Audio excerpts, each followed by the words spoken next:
Okay, in this segment I'm going to talk about top down and bottom up. Top down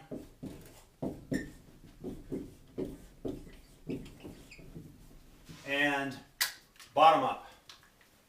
And that's not drinking bottoms up. Bottom from the bottom to the top. Bottom up.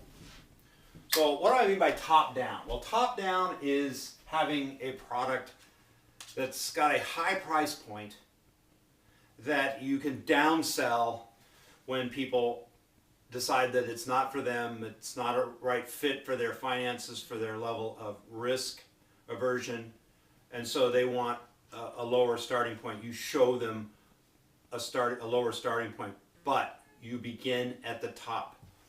It also refers to the top of your demographic. So if you're talking about a customer avatar who is in the market for a franchise, and they're looking at a standard U.S. franchise starts at about $125,000 and goes up to many millions of dollars. And so they're operating with an expectation of investing $100,000, $500,000, $750,000.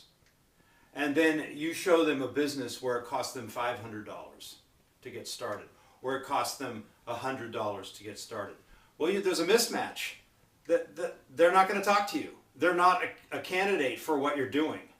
So top down gives you access to, or allows your business to be in the same league with, or much closer to, let's put it that way, people who have some money to invest, are serious about their business, want to get started and start making money quickly.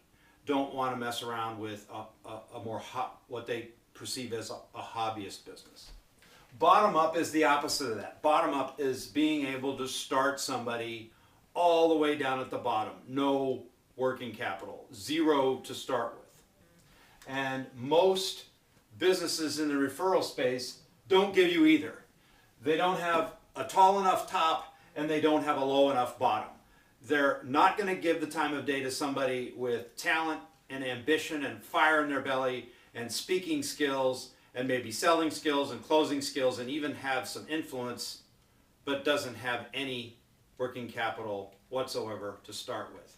And on the other side, someone comes along and asks, well, I've got $150,000 to put in my business.